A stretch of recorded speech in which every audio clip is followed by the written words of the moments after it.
Hey, what's up everybody, BDF 44 coming at you with another video. Alright, so I woke up in the morning feeling pretty good. Good for myself personally. Birthday celebration and all that good stuff. A lot of good energy, man. So I figured I'd do a therapy session and kind of talk about what's on my mind because I'm up.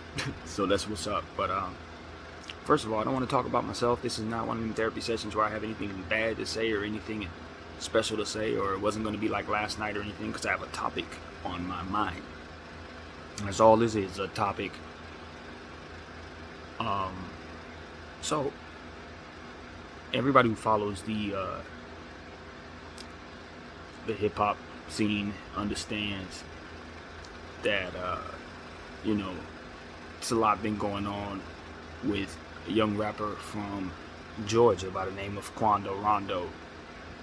Now, his connection to the situation that we would be familiar with is he was the young guy who was getting punched on by King Von when Lil Tim did what he had to do and took King Von from all of us in that situation.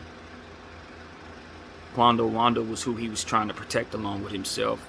As I watched the footage, all of that to me looked like it could be argued as self-defense based on what I saw. A bunch of men were approaching. It's one of them situations where, just like the Little League a football game where the coach died, not everybody is going to assume that just because we are fist fighting that it can't end in death. That's what you got to be very careful about when you have a bunch of people about to jump somebody, or you a big football dude, you got huge muscles, whatever. People don't want to fight you, man. If you got a history, you know what I mean, people know of what you did in life, have a reputation, and people know that if it comes down to a problem with you, it could be the end. They're not gonna play with you like that. They're not gonna want to see a fist fight take place between you and their friend. They're not, you know what I mean? They're not gonna want to see you and 8 of your homeboys approaching the car. Like, that's how I've seen that situation. Could it have gone a different way? I don't know. But when things play out as they do, you just gotta live with how it goes. Fast forward.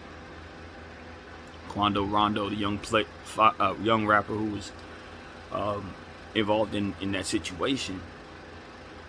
He was in Los Angeles today over by the Beverly Center. He and one of his very good friends from back home.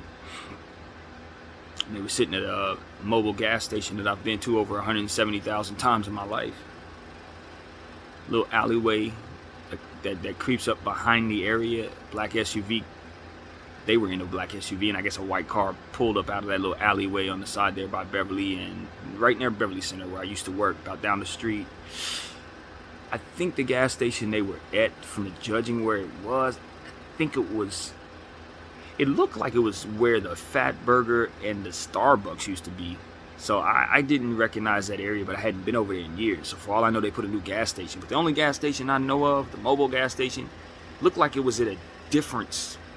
The gas station I remember it seemed to me at a different place than where I remember the gas station being last time I used to be in the Beverly Center area. But nevertheless, there's a mobile gas station over there.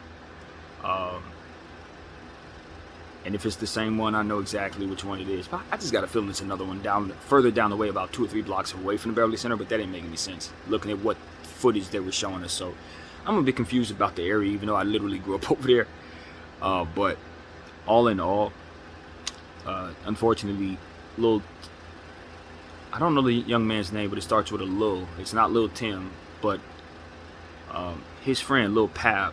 Rest in peace to him, and condolences to anyone who loved him. The young brother lost his life in the situation. Quando Rondo did get hit, but not critically or anything like that. And what's so sick about the situation is just the footage.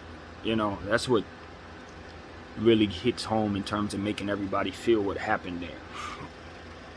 Because what you saw was the police, blurry of course because I didn't see the real footage, but the police were pulling Lil Pab out of the car, and I guess Quando got a chance to really get a good look at him as they were doing so. And I guess what he saw was not satisfactory in terms of thinking this boy was gonna make it. And you could hear the scream coming out of the young man, like a real scream. And that's when this becomes real, I guess, when you start realizing that real people start hurting. You know, all these rappers, for us as consumers, we're detached from the realities of what it is that they deal with until you're not, until those worlds bleed in to your little lives. You're sitting at the Beverly Center minding your business, and all of a sudden that lifestyle bleeds into your lives. The reality of what it is that we promote for these kids to kind of blueprint in order to find success is the struggles that they have in their lives, in their inner cities and in their traps and in their hoods. But what you don't understand is, or what you may be understanding is, what you come to understand is, they live in a battlefield. So wherever they're at, the battlefield is there. Gold Coast, Beverly Center, Miami, ritzy restaurant, wherever the problem is, that is exactly where it's going to be handled. Because in real life, with people like that, the conflicts, and a lot of times the conflicts they have, they're not going to be solved by someone sitting down and shaking hands and coming to forgiveness. It ain't going to be solved by people just, throwing a couple dollars each other's way and settling a situation. Some of this stuff got things that are unforgivable attached to them, and it's just as simple as people needing to be separated from one another, or else it's going to be war where they stand. And so that's as much as I can give to the situation as it pertains to what I know, because I don't know. You could try to tie this up to the details of it, the situation with King Von, but to be honest with you, that's irresponsible. It's irresponsible to do that because of the details of the situation and how easy it is to make it look as if someone on that side made this happen.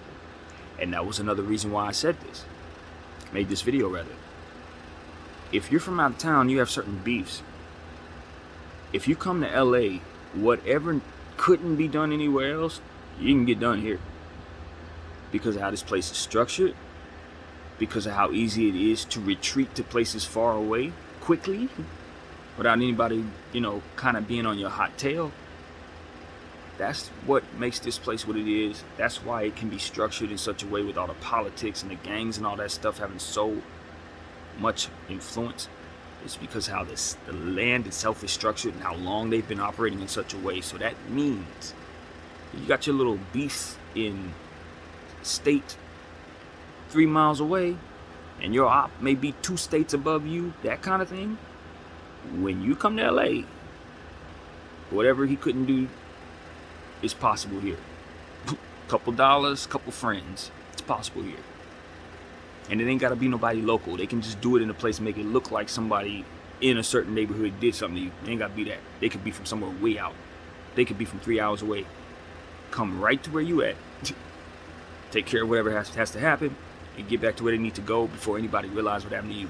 And that is the problem with Los Angeles. I don't know how other states are set up, how other cities are set up, because this place is so spread out. Because of the traffic and everything that it is as it is, pulses in such a way that it's very inconsistent. You don't know how long it's going to take you to get to the IE. Some days it'll take you 3 hours to get to the ID. Some days it'll take you 1 hour to get to the IE. These type of things in this environment make it so that you're not safe. Basically, if you got problems and somebody got money, you're not safe. That's the bottom line. And that's why everybody always talks about check in. And look, the key to that is, I listen to guys from other places. It ain't the same everywhere else. It ain't structured like that everywhere else. Check-in don't mean the same thing everywhere else. It ain't even as relevant in other places. And I think we're starting to get to a point where the cultural differences are starting to bleed into everyday civilians' lives like myself. It's like, okay, we understand that. I think at a point,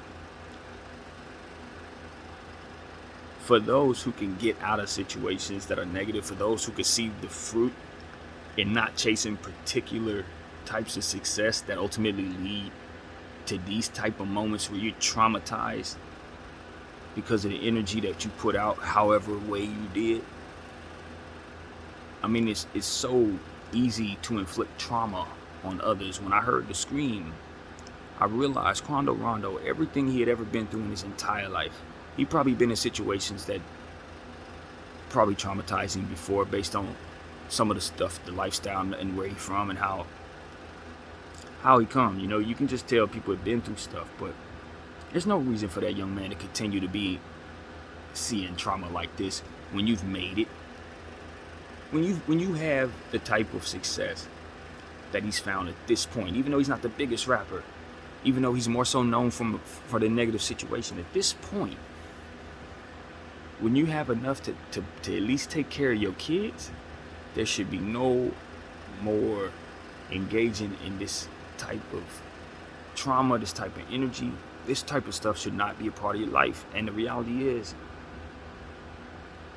that ain't the case for a lot of successful black men, because a lot of times the success they find is attached to the negativity that they lived. So there ain't no other path to us knowing Quando Rondo without some negative thing happening. Ain't no path to us knowing about King Von without knowing the stories of all the things that took place before he was able to take care of his family and his neighborhood. We don't get to know about these stories. Now I think about King Von, and I heard about all the horrible stuff that he was accused of doing, all the horrible stuff that he had to do to live in a surviving environment and to keep himself strong when he's in. But I also remember the stories they told about how he was willing to take back a small fraction of what it is he was earning so that he can pour it back into his neighborhood. They ain't gonna never tell you that story about King Von. They're never gonna do that, because they're gonna tell you about all his demons, paint him out to be the worst human being in the world, and then just let it be. Quando Rondo, unfortunately, in this situation is on the other side, but it's still relevant. It's still relevant because these kids, I don't see no difference. What do I really see a difference in? I'm 38 years old. I'm their big brother. I want to see them all succeed. I don't give a damn who's cool or not. I don't care who's tough or not, bro. I'm so far past that in my life. I know where that goes. I know where that leads. The toughest ones are dead, in jail, or regret the shit. Ain't nothing about that interesting to me, man. I want to see y'all progress, grow, get to a point where all this stuff don't matter no more. Look at your OGs. Look at the people who were able to survive your wars. You know what their attitude like? They just want to be old men, bro. They just want to be old men. Because they get to a point where they realize all that hard stuff, they don't have no power back behind it. Everything you get is temporary. You are in a system. You're in an environment where they control everything. They take half of your money from every profit you get, and if you don't, they coming after it. So in an environment like that, how much control you really got? Well, no matter how much profit you get, no matter what way you get it, you owe it to somebody who's coming to get it, no matter how long it takes to do so. That is where you're at. When they get tired of you messing up and doing all kinds of funny stuff, what they do, they tear your neighborhood down. That neighborhood you throwing all them fingers up in the air for, you can't even live there no more. They made it too expensive for you. And they moved in all people that don't look like you, and then put up Starbucks in every corner. You can't be there no more. Once the liquor stores leave, you got to go too. And that is why we got to find another way to live. Because we're using our energy to protect something that we can't keep. Doing things that are going to put us in positions to ultimately fail. 100%. You cannot succeed. If the streets don't eat you up, the feds will. And they got incentive because they make money off of your butt going to jail. They make money off you sitting in the chair. They make money off you going in the casket. They make money off of all that. So you think they ain't going to continue to encourage the Quandos and the Vons and all that to keep on sliding on each other? They want them to slide on each other, so you'll slide on your ops, so that then we can continue to keep this nonsense going. That's all it's about. They want to make money off of that, hopefully wipe out as much of us as possible, have us not thinking about the greatness inside of us, and have us continuing to worry about each other as opposed to worrying about them. We're going to always do that stuff because it's a fighter mentality inside of us, and we don't know who we are.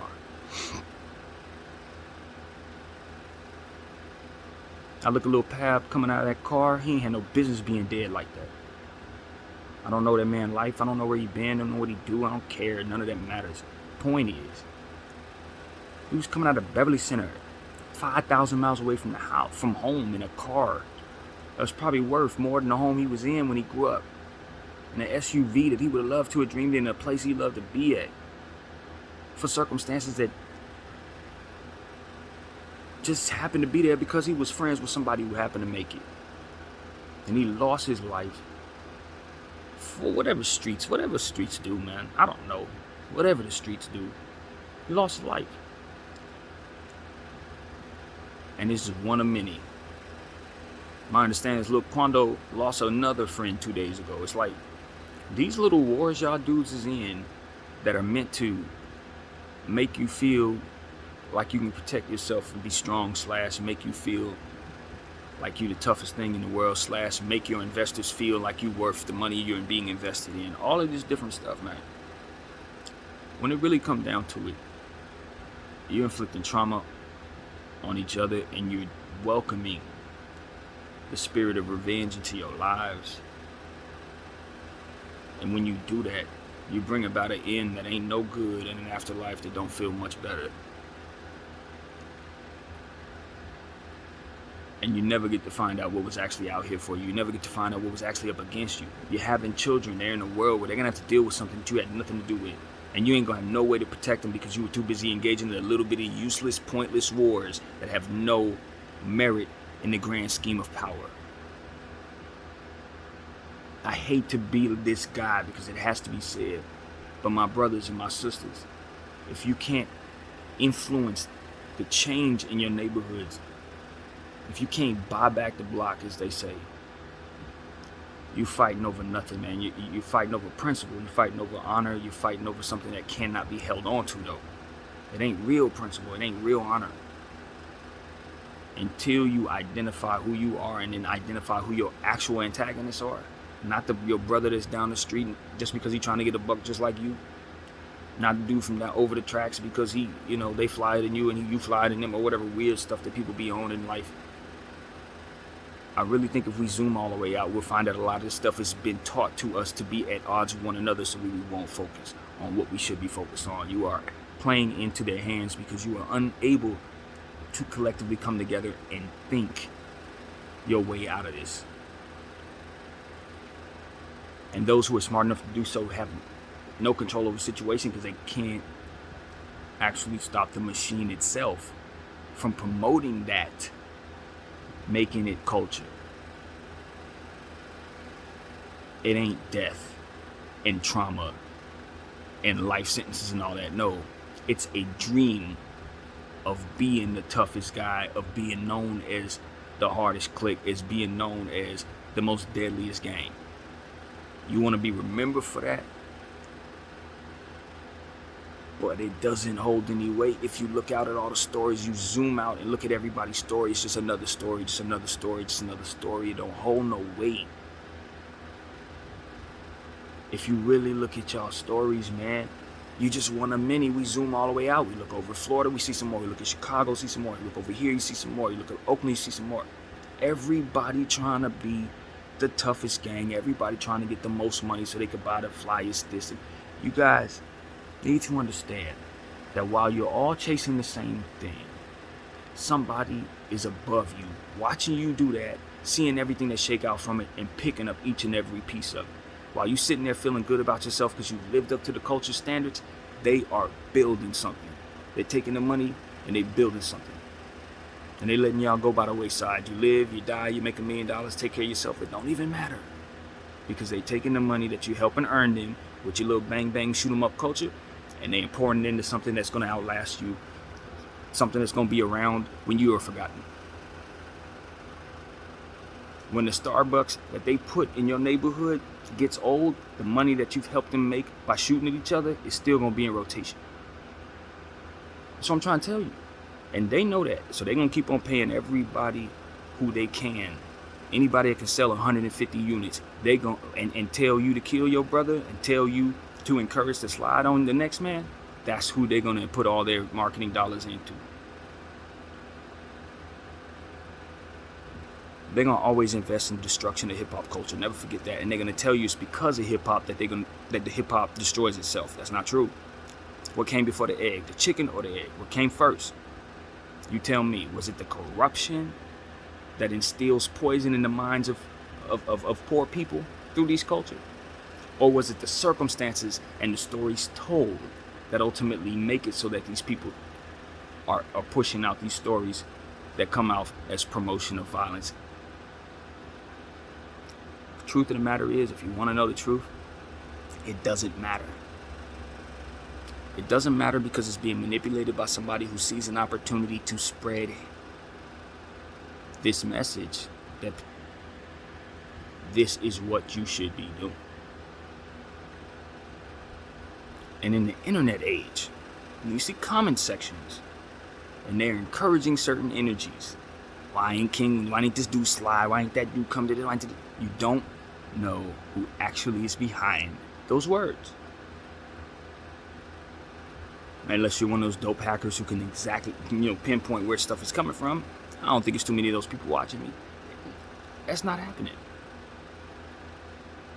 So when you react to anything on the net as it pertains to comment sections, especially in this culture where people go find each other's locations and come see you, let me take care of this.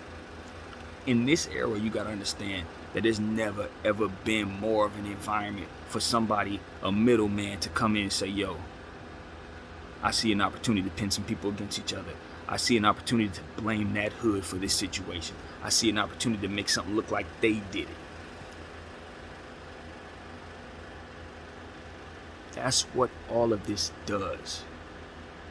It allows stuff to hide in plain sight. When everything is uniform doing the wrong thing, someone can just slip into that environment and pretend to be that. Just pretend to be that. That's what's wrong with the streets. The infiltration.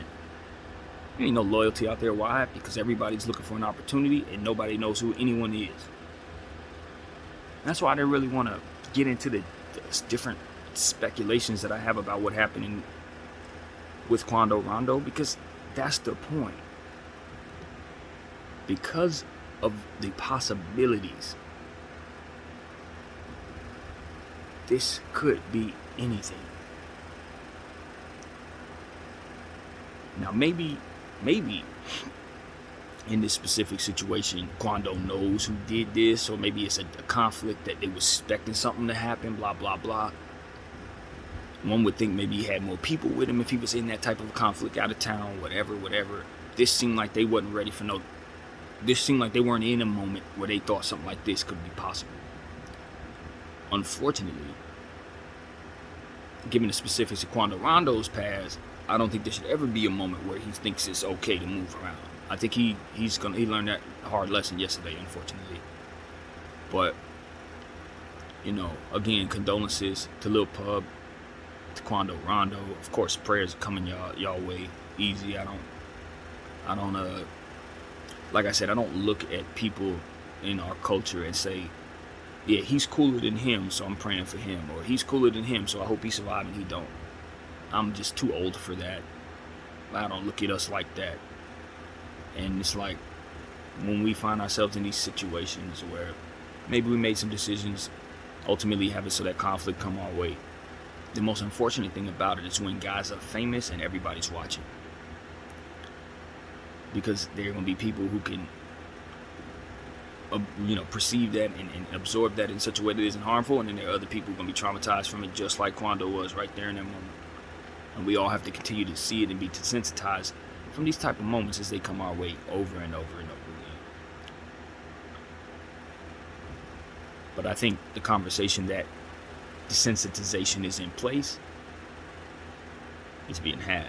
And that's the most important thing. Just like the conversations about subliminal messages were being had when I was a child. These conversations are being had now. We are going to look and see through a lot of this nonsense. You're not going to be able to place bricks in the middle of a neighborhood, wait for somebody to come by and throw the bricks around, and then talk about how horrible a carnage they throwing, how bad of a people they are, when they take the bricks that you set up for them to throw, snatch the outrage that you gave them through your nonsense, and then proceed to let them react to it accordingly. I just understand that is a metaphor for how they've treated poor people all over the world. Hand them the frustration, hand them the tools, watch them go at each other, look over at everyone who's not in their environment and say, see, look at them. They're terrible, animals, horrible. Do not invest in them. Do not go over there. Definitely don't love them. If anything, fear them. And if they come to your way, call the cops. And people ain't going to think for themselves. So they're just going to be like, yep, and keep on going. And that's exactly what you have. The world or that is the dynamic, in my opinion, here in California particularly, but in the US. That's how it is. That's how it looks like from my perspective. So anyway, man, I'm frustrated about the thing. I look at all of this, I just say, man, we've lost so many different young players. Not say players, but I mean young brothers in this life, man, who've lost their lives because of the conflicts outside and the difficult political webs that are out there for them to get caught up in. You know? And it's like, when you in this world of revenge and you doing all this trying to keep up with the culture, that revenge is going to outlast the culture. Your conflict and the things that you're doing, the seeds that you're planting, trying to keep up with these times, it's going to long outlast them, and you're going to have to deal with the revenge factor long after you've healed, long after you've grown up from this nonsense, long after you've come to substance, long after you've reached a space where you've elevated and you got happiness in your life and you found family, you might have found God. That karma or that revenge gonna come back to you, and it's gonna blow up in a beautiful moment for you. It's gonna traumatize one of the most great moments for you, because that's what this does. Revenge don't come around when you ready. It comes when you're sitting at the Beverly Center getting gas. It comes when you're at the cemetery visiting your loved one. It comes when you eating at a McDonald's with your child. That's when revenge come and get you. Not when you sitting there with your homeboys yelling and screaming in the phone. Not when you ready for war with guns in your hand. Not when you tense ready with chest out on the street. No, it's coming from behind. You don't see it coming. And that's why you need to put out the good energy out that you have inside of yourself and look to forgive, because at the end of the day, you have blind spots no matter how smart you are, no matter how protected you are, no matter how much loyalty you have around you, no matter how many guns you own. You are vulnerable in a world like this.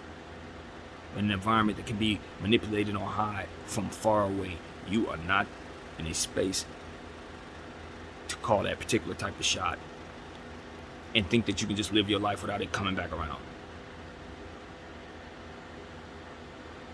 Karma is real, but if you look at how things turn out, you don't have to look far to see how karma can just have a domino effect that's foreseeable in nature. You can see those dominoes start to pile as they come toward you if you're looking closely. And if you're smart enough, you may be able to get out the way before the one that knocks you over tips. That analogy means you got to purge yourself of certain evils, get certain people out of your life before that moment come around. As soon as you have a moment where you know damn well it ain't gone too far, if you have a way out, it's time to take it. And that's a key. That's why I don't judge everything and everyone, because I know not everybody has a choice. Not everybody have a way out. Not everybody chose to get in. And that's why the streets aren't fair. That's why it's not as simple as just say no or get out of the game.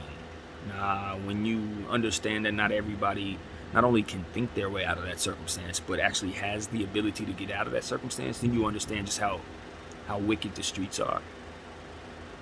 The perception of people outside is that because I live a certain safety life and because I'm not worried about life all the time, and I have choices in my life and this and that, because I live in a world where all I got to do is the right thing and good things come my way.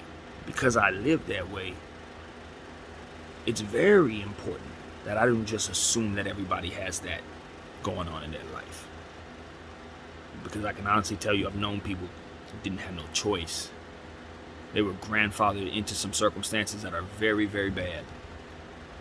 And they don't know no other way. And even if they can think their way out of it, if they try, it can go left. Simple as that. And so when you know of people like that, you've lived and you've known those people, and you've had conversations where you sat down and you understood that they didn't have no choice and they would have loved to have had the opportunities to just not be in them situations like you, then you understand how blessed you are and how humble you should be about those blessings. And that's the disconnect in this country between people who don't struggle in that way than people who do. They have a certain level of reality that a lot of us just don't face. And the intensity and the frustration and the struggle and the strength and all these different things that come with that are unrelatable. Unrelatable. They're from places you're afraid to go. Dealing with circumstances that you run from, and that is something that we should start looking to respect and learn from in nature as it pertains to perspectives that they provide when they tell us what they're in. It's easy to judge, but is it easy to put yourself in someone's shoes? Is it easy to fathom what it is that they're going through, to relate to what they're going through, even though you have no remnants of that in your life? I think the flaw of man is that a lot of times they can't. They can only judge by what I went through, so you should be able to. We gotta evolve in thought. That's a uniform thought that needs to evolve. Humans from here on out need to understand that there are perspectives and context and reasons for things. And you can't have that context, that understanding, or know those reasons until you're in those things. And while you're on the outside of those things, none of your experiences will help you relate to some of these circumstances. You have to be able to fathom such in order to fully be able to understand the world you're in. And if you can't, you're going to find yourself being wrong in some situations where you stand firm and believe yourself right. That's what I've learned. So, with that being said, I don't judge nobody. All I feel is sorrow for Quando Rondo and Lil Pub, and probably for whoever it is that set that up. Not only because all of it was on camera, and people are going to be able to find out who you were very soon, unfortunately, just by how that goes. But also because chances are whatever it is they were reacting to was probably really sad in nature, if I'm being completely honest with you. Every time I see one of these occurrences, I say something on the other side prompted that somehow. Maybe it's what I think it is, maybe it's not. But when people do certain things, you realize there's a lot of pain behind it. There's a lot of pain behind that. That scream you heard Quando Rondo have right there, them screams sometimes lead to more trauma. And that's ultimately why I'm trying to live my voice the way that I am, because it don't stop with Quando screaming. Somebody else got to scream because Quando screamed. You know what I'm saying? That's the nature of the beast. Because of my trauma now, you gotta get some trauma. And when you give me some trauma, when I give you trauma, guess what? I gotta stay on guard, because I know something's coming my way. And we gotta remember that anytime they want that stuff to stop, all they gotta do is just round you up with a Rico and do to you what they doing to Thugger and Gunna. Anytime they want to stop.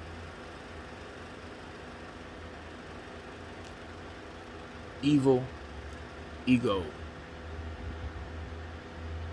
and greed will make it so that you can't see that, or make you think that you can overcome that. And they want you to think that it's lucrative for you to think that. My name is BDF 44. I thank you all for watching. I'm out.